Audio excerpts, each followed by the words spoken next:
Will you endorse President Obama this race? Well, you know, I voted for him in 2008, and I plan to stick with him in 2012, and I'll be voting for he and for Vice President Joe Biden next month. That's an endorsement of President Obama for re-election. Yes, and let me say why. When he took over, the country was in very, very difficult straits. We were in one of the worst recessions we had seen in recent times, close to a depression.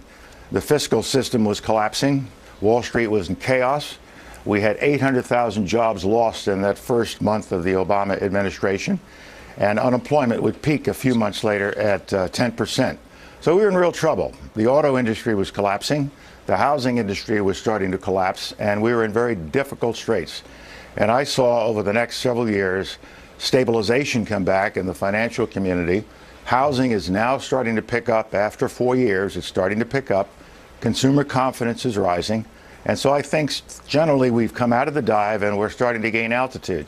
It doesn't mean we are problem solved. There are lots of problems still out there. The unemployment rate is too high. People are still hurting in housing.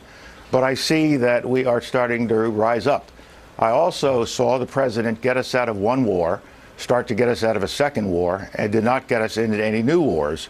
And finally, I think that the actions he has taken with respect to protecting us from terrorism have been very, very solid.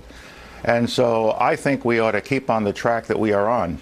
With respect to Governor Romney, I have the utmost respect for him, but as I listen to what his proposals are, especially with respect to dealing with our most significant issue, the economy, it's essentially let's cut taxes and compensate for that with other things. But that compensation does not cover all of the cuts intended or the new expenses associated with defense.